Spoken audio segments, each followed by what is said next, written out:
I think reflecting on the young women that you have here at ZEF and also on my own experience, the top 3 recommendations or thoughts that I would have for them is, 1, to keep track of the bigger picture.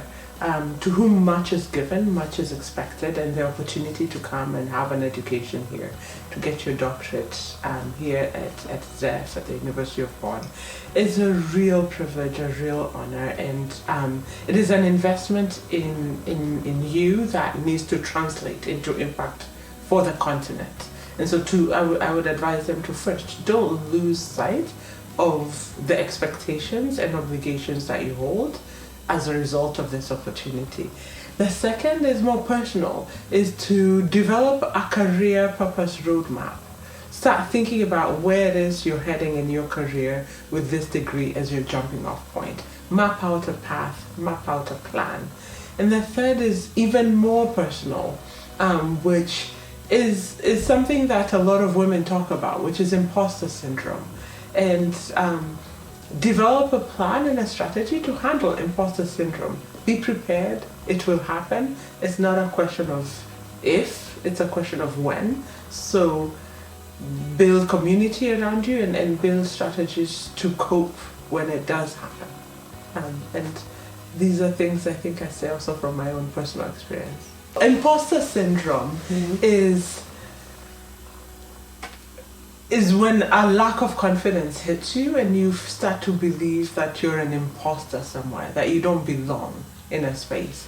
And it's a syndrome that affects many people, mostly women, especially in spaces where women have been underrepresented.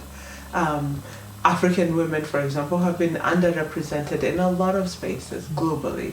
And so when you're the first of, a degree from the University of Bonn, having been at ZEF, will make you one of a group of a global elite. It means you will often be one of the only women, one of the only African women in the rooms that these students will end up accessing, which means they will definitely have moments of feeling like they don't belong. And to be prepared for that to happen and to have a strategy for when that imposter syndrome happens, I think is a really important thing, so that you're not surprised and you have strategies in place to cope.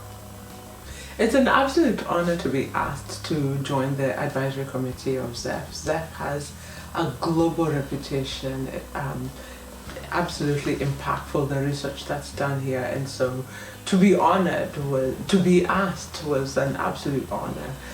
2 things I'm hoping to be able to contribute to the work that's already ongoing here is to contribute to the conversation about gender and social inclusion that's happening here after 20 years working on gender issues, and especially on the African continent. I'm hoping to be of value, to add value to the conversations and research that's happening here from that perspective. The second element is, from my background as a political scientist, I'm hoping to be able to really speak into some of the research that's happening here and maybe speak into the rapidly shifting political environment on the African continent.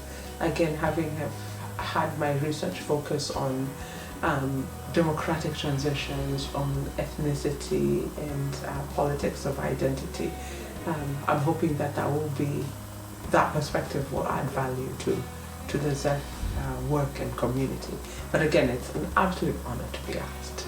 Well, we're really looking forward to working with you. Thanks for the interview.